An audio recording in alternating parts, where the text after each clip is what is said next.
Got it. All right. Well, welcome everyone to the Engineer Whisperer podcast today.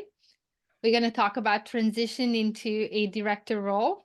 And today I have David with me. David, welcome to the podcast. Hi, Andrea. Nice to be here. Thank you for having me. Yeah, I'm so excited that you are here with me today. So before we start, tell us a little bit about you. Okay. Well, who am I? Youngest of seven, working class family. Got put into an engineering apprenticeship that I'm pretty sure I didn't want to be in, but I had to go into it anyway. I wanted to be an artist or an actor or something really famous, but yeah, I got told I had to pay some rent when I was 16, so got into an engineering apprenticeship, and been in engineering ever since, really. So that's about 38 years. Um, Early on in my career, outside of being a precision engineer and a plastic injection mold tool maker, I got involved with what was then called world-class manufacturing, which obviously is what we call lean these days. And I led change programs around Europe for most of my career in one way or another. But I've worked in different sectors. I've worked in automotive, aerospace, defence, contract manufacturing. And I always say I've moved 12-ton lumps of stone and helped assemble hydrogen fuel cells and everything in between, so including working on satellites. So yeah, that been around the block a bit, seen a lot as an engineer that worked my way up in different levels throughout the business and ended up being general manager and ops director and different bits and pieces in different environments. So yeah, that's me really. I guess Oh, the only thing to add to that is I studied philosophy, psychology, and neuroscience along the way, but that's a different part of the story. well, let's find out how all, adds up together. So, I invited you here to ask you questions about your transition into your journey becoming a leader of leaders. So let's jump right in. Okay. Tell me what came easy to you in that transition when you pivoted from a manager, now you were a manager of managers. Good question. Yeah, I think, do you know, the easy bit is I've always been quite a personable person. So the extrovert kind of being okay to talk to people really helped, because when I ended up with like 180 people reporting to me, that it didn't matter if I had to go on the shop floor or conduct the meetings and those kind of things. So I think what comes easy is the people bit. Um, Perhaps what didn't come quite so easy was the politics. Well, let's talk about the easy one. So, how did you discover that that came easy to you? um, I, I, I've always been, again, it links into the studies as well, I suppose. Like I say, I've always been very approachable. I'm very honest because Mum brought me up to be honest. She said honesty is the best policy, and if I wasn't, I soon found out why. Um, so yeah, I've So, a just little bit always, of upbringing, I hear. yeah, just I think perhaps I've been a little bit too honest sometimes in terms of wearing my heart on my sleeve, um, and therefore some of the lessons I had to learn was about regulating my own emotional responses, because trying to be a leader, it's not about you; it's about other people, and you've got to do what's best for them.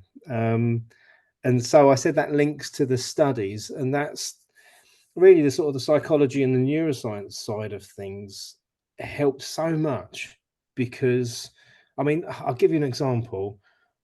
When I was about 5 years into studying psychology, which is going back 25, 30 years, I was thinking, oh, do you know, Andrea's like that, and oh yeah, my mum's like that, and my brother's like that, and my work colleagues like that.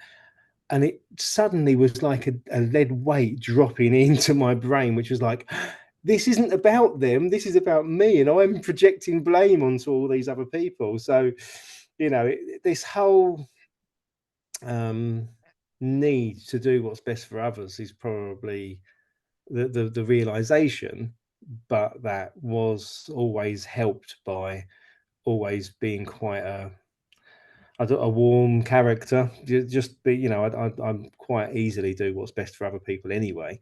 and David, remain I'm approachable. curious, when did that inspiration come, or the decision to to look for some other answers, in psychology and other areas besides engineering? Did it come with a hardship, with a challenge, a conflict? Do you remember what the beginning? It's a bit of a two-part story, really, and it goes all the way back to childhood. So my family name sits behind a really big civil engineering company. But I grew up with absolutely nothing because my dad was always in and out of work. He had some troubles through being in the army and PTSD that was never treated. So I always found it hard to hold a job down. So we had absolutely nothing, literally, a bucket for a toilet, a tin bath in the back garden that we pumped a washing machine into to get hot water because we had no running hot water. And when the food ran out, we would go and catch rabbits and skin them on the kitchen sink to eat, So it really was a very different childhood to many of my peers. Um, and I don't know the validity of this, and I have to be very careful in saying this because of slander and libel and all the other legal issues. But I was told a story, and whether it's right or wrong or true in reality, it was true for me at the time. So, and they say perceptions are reality. So Yeah. when I was about 7 or 8, I found the name of the family in the phone book and said, "Oh, there's another part of the family that lives not very far away." And my mum said, "Oh, we don't have anything to do with them."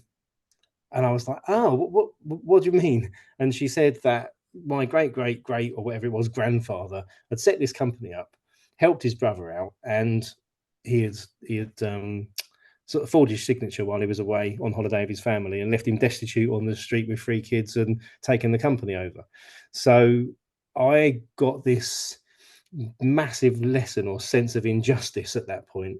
And said a line went through my head, which was, I'm going to grow up and show the world that you can be nice and still be successful in business. And I remember that sentence very clearly from 7 or 8 years old. So when I first came out of my high precision tool making apprenticeship, and I was off the more tools and moving metal and got more involved in the production side of manufacturing, I very quickly was exposed to consultants coming into companies and making changes.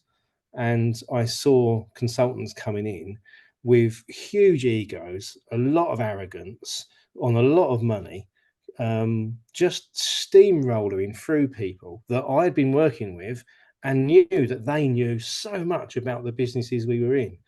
And I thought, well, hang on, that conflicted with this idea of mine of being nice and still being successful in business. So Yeah.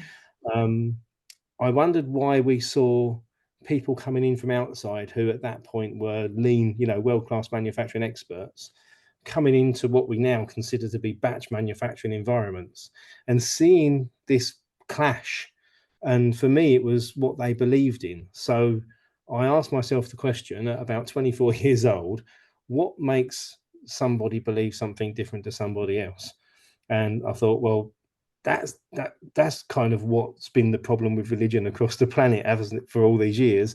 So I started looking at religion, and I read, broadly across sort of Upanishads, Jades, Hindus, Muslims, Islam, Christianity, Judaism, and didn't really find any answers other than they all promote being nice to each other and loving one another, right? So that led me into philosophy. I read philosophy across 2,000 years, going back to Aristotle, Plato, Socrates, Xenophon, those guys, through the Dark Ages into the Enlightenment and the French and Descartes and Proudhon and Rousseau. And then, Kant, Hume, the German philosophers as well. And that didn't really teach me anything either. I didn't find any answers. So I was waiting for the punchline. So I then I followed that path, and that kind of is a natural segue into psychology. So I studied psychology for many, many years. And again, it's good, it's great. An observational science. And it's all premised upon Freud and Jungian taxonomy. So there's a lot of assumptions about the origins of some conditions that it identifies. And then I found neuroscience sort of 20 years ago, and that's when the light came on. It was like everything made sense, probably because my engineering exposure and training to that point had made me look for root cause and cause and effect kind of principles and causation. Um, and neuroscience is, and again, my business partner says this more than me, but it's more about summation and integers. And, it's got some logic to it because it's about a binary process where you get an input and a cell changes and it produces an output. So it's very much more suited to the engineering mind. And Oh, that's okay. that's kind of how I ended up studying all that stuff. It was because I was looking to find out what we have to do to get human beings to pull together rather than pull apart, because it was pertinent to leading change programs and leading organizations as a director and getting alignment from top floor to shop floor and through different functions, sort of sales, ops, finance, and making sure that everything lines up. And that's really all about, as I know now, didn't know then and didn't know early enough in my career, but as I know now, that's much more about getting brains to wire and fire in similar ways. And we describe that with words like purpose and values and beliefs, but it's actually wiring firing patterns. So Ah, yes, yes. There you go. Wow, I love the connection that you're making, and thank you for sharing. I mean, I can, that was a long journey, and then also seems a short journey because once you get on that path and you start learning and discovering you want more, and it seems like that you don't know, you know less because you find out more. So it's fascinating. Well, now I understand why your answer about what came easy. Now let me turn to what was challenging for you, even with this knowledge. What was challenging when when you made that transition? like I said, the politics, the office politics, it's just not me. I can't try. I'm not a chess player. I like drafts. So I like to be able to jump over things and take them. Job done. I don't want to think 5 steps ahead, and that it's not. It's okay when you're thinking about process solutions, and because I'm an ops director, I'm an engineer, right? So I'm not sales or marketing director. Um, and when you're thinking about how you make a factory run better, it's okay to think steps ahead and think about which machine you need and which capex you need to invest in, and how you're going to justify that over what time periods and who you've got to appeal to. That's a no-brainer. Uh-huh. It's the office politics that comes from people's insecurity that I struggle with, because of the personality traits, the psychological profiles that drive their behaviors. And I can only see the world through my own eyes, and that's a very honest, open, loving, caring, doing what's best for others view of the world. And I've really been shocked along the way at just how much people can do what's best for them no matter who it hurts. And that's the bit I really struggle with, because I've seen, I mean, if you'll excuse my French, I've seen people shit on each other seriously along the way, and it's really disconcerting that people can be absolutely so callous and self-serving when when you get into the depths of it all and see what that does to brains, and how it undermines culture and how it detracts from performance. So It's how did you deal with it? What I I left what corporate was life it? and started my own business. Oh, So, um, but no, I mean, I've I really run see. into some interesting situations. I mean, I was poached by a CEO to become a general manager of one company, and I, I was given 4 years to turn a company around.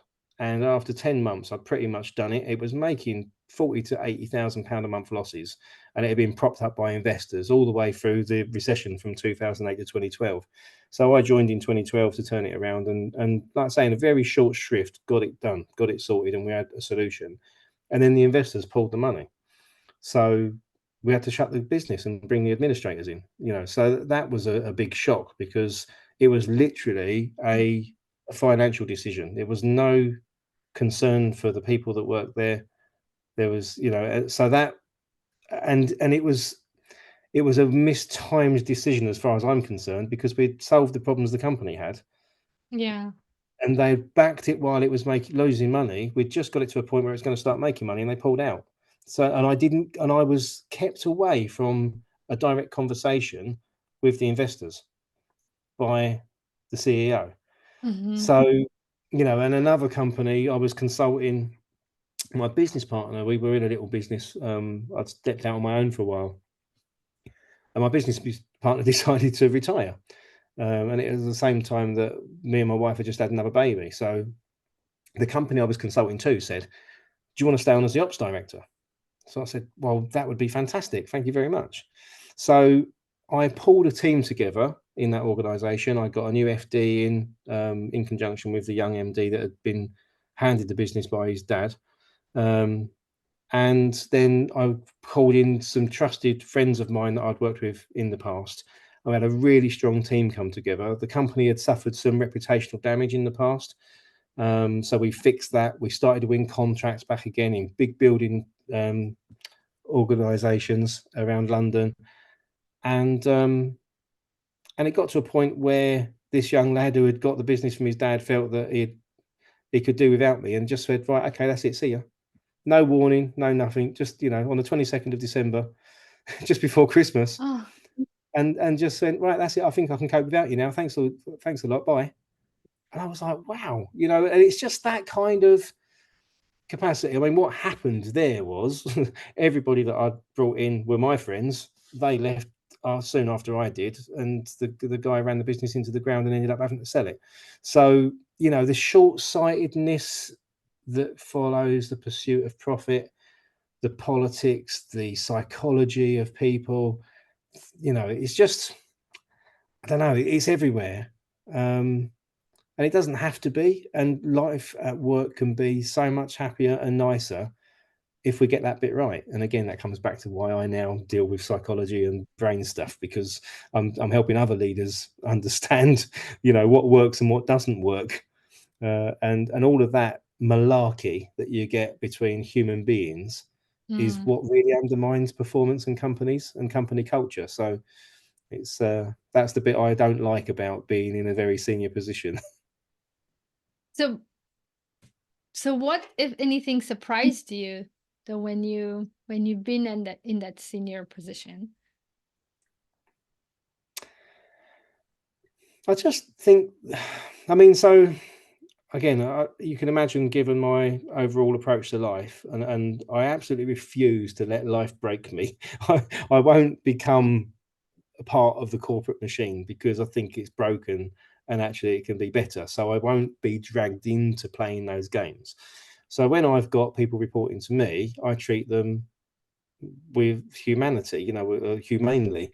I put them first. I do what's best for them, and I try and create an environment that reduces their stress levels, that allows them to perform better, that treats them fairly when it comes to needing time with their families. And again, it's largely influenced by my exposure to lean and Toyota production system Japanese philosophy, because along the way, part of philosophy studies, I didn't just study Western philosophy, I studied Eastern philosophy and Shinto religion, and and got under the skin of the language and how the Japanese work and think. Mhm. Mhm. um, and the whole of TPS is premised upon respect for humanity and respect and collaboration and teamwork. So that kind of influences me. So when I treat people nicely as a leader, I get fantastic results. I get people dropping their guard. I get the barriers coming down. I get a better culture. I get a happier workforce.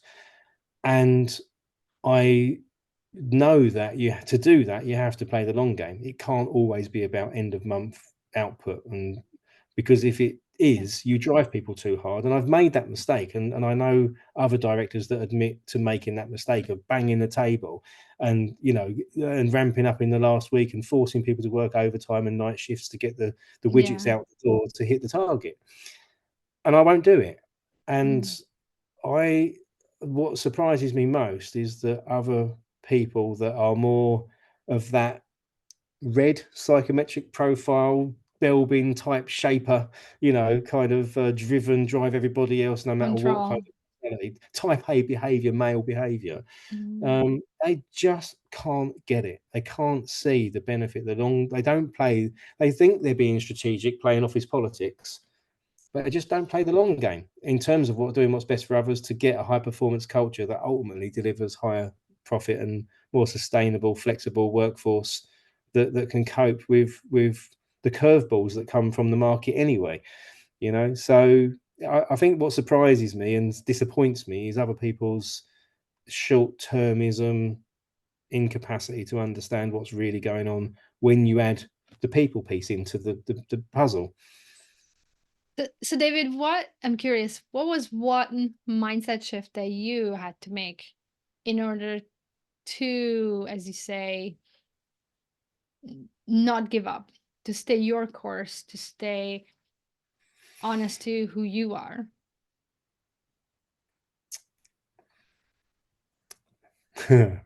There's an interesting question. I didn't have to make a mindset shift. I've just always been driven by that 7-year-old experience and that words that went through my head. It's too important. I've seen the damage that treating people badly does, especially to kids. I mean, I've got a mantra now because I want to prove what we're doing now that I'm running my own business in the market, in industry, and then make sure that we can bring that over to different disciplines. So the mantra is, if we stop breaking children, we won't have to keep fixing adults. And that, for me, is the driving force. It's what the higher quality of life that I now live because of what I've learned can be shared with others. And what I see for 80% of employees is a not enough money, high stress life, worrying about paying the bills, in fear of aggressive leaders and punishment if they don't abide by the rules. And that's not any way to treat a human being or a human brain. So I that's such a great purpose to try and make sure that I can share what I've learned over the years, that I don't need to try and be motivated. I work through the weekends, I get up at 4 o'clock in the morning, I work until 11 o'clock at night, and it doesn't feel like effort because this taps into, what drives people, intrinsic motivation. And when you are part of something bigger than yourself, you don't need external incentives to be driven. And this is, there's some great books on it. Dan Pink wrote the fantastic book Drive, didn't he? And Yes. it's about the psychology of intrinsic motivation. And Yes. that's what we, as leaders, I think that's what we're trying to find a way to facilitate in our places of work. How can we create an environment through our informed, wise decisions that allow human beings to have a high quality of life? And if you do that, guess what goes up massively? Profit and productivity. And all the things that we look at through the financial lens that makes us drive people too hard shuts them down and stops them achieving those outcomes. It's just so yeah. When it comes to motivation, I didn't have to try and change. I've just always been wired this way. So for you, the answer is more lean into what you already known and hold on to it. Yeah, So I said it earlier. I wasn't going to let the world break me, and yeah. I've got a passion. So in a bit, once you discovered who you are, and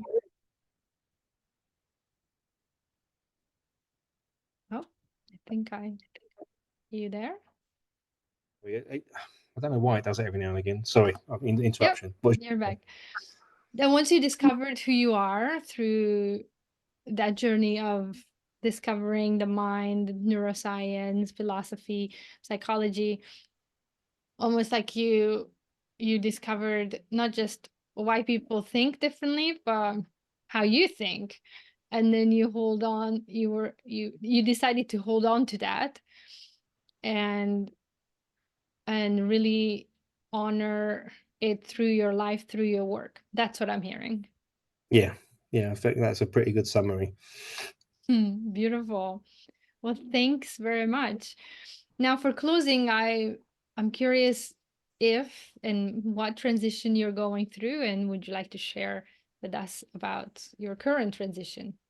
Mm. Yeah. So a lot of that is sort of large SME corporate kind of experience, what I've just been talking about. I met my business partner, Levent. He lives in Turkey. He's a Turkish guy. He used to run Toyota. He was country president. Ultimately, he was there for 16 years. Speaks fluent Japanese, and we bumped into each other in 2018, 2019, and have been working together for about 4 or 5 months to try and create something out of our combined knowledge when COVID struck. So all through COVID, we spent 7,000 hours creating Yeah. the online experience that we provide to leaders now. And because of that, I've been called an entrepreneur for the first time in my life. I never thought of myself like that, and How does that uh, feel? it's it's another steep learning curve in life at 50 something years old. So what it's taught me is you can never know enough. Whatever you think you know, you don't know anywhere near enough. And if you step outside of the path that is well trodden for you in life, you have to go through a steep learning curve all over again. So yeah, we are. What are we learning right now? We're 18 months, 2 years in from official launch of the product. Um, and I think what we're learning is there are hundreds and thousands of people out there that have been exposed to change and change management and project management, best practice, leadership and management training, um, that all constitute this. I don't know if you saw the Gallup poll last year, 79% global average disengagement rate. So there's this huge disengagement issue with people in business in general, um, and best practice is what's led us there. So we get a lot of interest from a lot of senior people in high positions, global leaders, directors of change, transformation, operational excellence leaders, operations directors, um, and if they are one step down from where the budgets get decided, they cannot sell upwards. They can't express to the people in the C-suite very easily why the people piece is so important.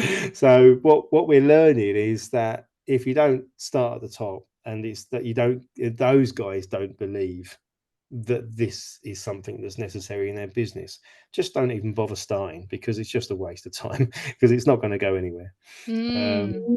So your but new what challenge is really almost like learning to speak a new language. Of how do you talk to leaders to see the value of the people piece in their Yeah, business? yeah, and the challenge, Andrea, is that these are the people that are the most stressed, with the most to lose, that have got the most pressure on their shoulders to report to market or investors or shareholders, that have got the least amount of time in their lives, that if they can't understand benefit of something in 4 minutes, you've lost them, because they will have got to have fit 15 different things in each hour. And that can go from marketing to sales to capex to process to legal issues to HR and they get dragged from pillar to post. Yeah. And it's a bit like that old analogy where you see the people pushing the cart with the square wheels, and the guy with the round wheel can't be heard. It's like, but Well, can be seen either. They don't no, see exactly. because they're pushing so hard and so focused on pushing that they So, don't have the time to look to the but side. also, we have to say that there is huge hope and encouragement. And I was just on a call an hour before we got on this one, and we were discussing the fact that there are some leaders of billion-pound plus manufacturing companies that are dealing with us because the top brass, the top leaders, that sometimes, in some cases, the family owned, you know, top level, Mhm. um, they do see the need, and they are embracing the opportunity to introduce an understanding of how brains work into the way they think about running their business. And again, post pandemic, there's a lot of people saying that that's necessary because the new generation coming in have got higher expectations of leadership to give them a better quality of life. And to some extent, there's a little bit of this being forced by the market. But what's really good is that there are a good quantity of leaders out there that are thinking ahead and realizing now that the neuroscience side of things can really deliver some benefits. So it is encouraging. It is great to see. It's great to be involved, and it kind of, for me, I and it's this. If you have other directors and people going through their careers listening to this, don't get me wrong. I've not always been positive. I've had my moments when I felt like throwing the towel in, chucking it all in, driving the car off the edge of the cliff, because it's desperate sometimes when I think you're we all have those moments, David. So exactly. when You feel wrong in the world, you right? know, I'm raising my hand. Like, if you haven't raised your hand, who's listening, then you're in denial. We Absolutely. have those moments. Life is We all do. difficult, and we have pain and suffering.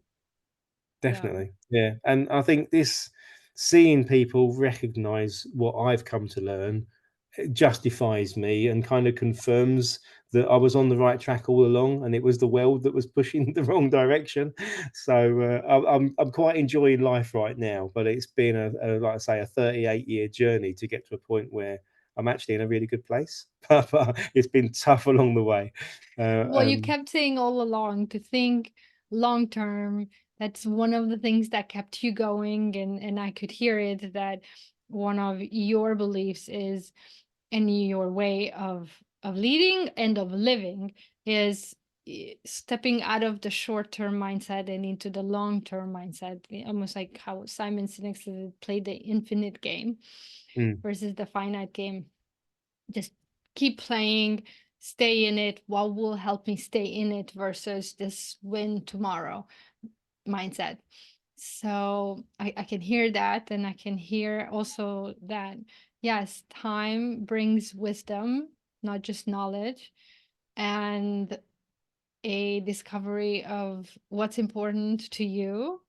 And then when you connect all those together, to be able to live like that with the mindset of valuing who you are and what you do, uh, gets you to where you are right now. So, David, as closing, close us out. What would you like to leave us with? um, yeah, no, I like the way you summarise that actually. So just to add to that, I think it goes back to what I was saying about the Japanese philosophy. It's and I mentioned it on the way through the conversation. It's about having a purpose. It's about feeling like you're trying to do something that's bigger than yourself, and actually realizing that some of the old wisdom really does make sense. That the more you give, the more you get back. And I think this is not just about running a company. Isn't about creating jobs. It's about making sure that people in a community can pay their bills, that they can enjoy time together as a community, that they can contribute to. There's a great old saying, and again, got mentioned in another call earlier, that it takes a village to raise a child. And I think people, if you're going to be part of that village, so that you don't break children and haven't got to fix adults, you need to be in a good headspace. And to be in a good headspace, like Maslow's hierarchy of needs, you need to be at a certain point of safety, Yeah. and that needs to be social, psychosocial safety in your places of work, in your community. And if we do a good job of leadership, we can create a nicer world, right? And if that's our purpose, then that makes our jobs much more rewarding, and so everybody benefits, including you, if you go into life with a kind attitude, I guess. So what's the other old saying? If you could be anything in the world, be kind. And on that note, thank you very much for being here, David. I really appreciate your time.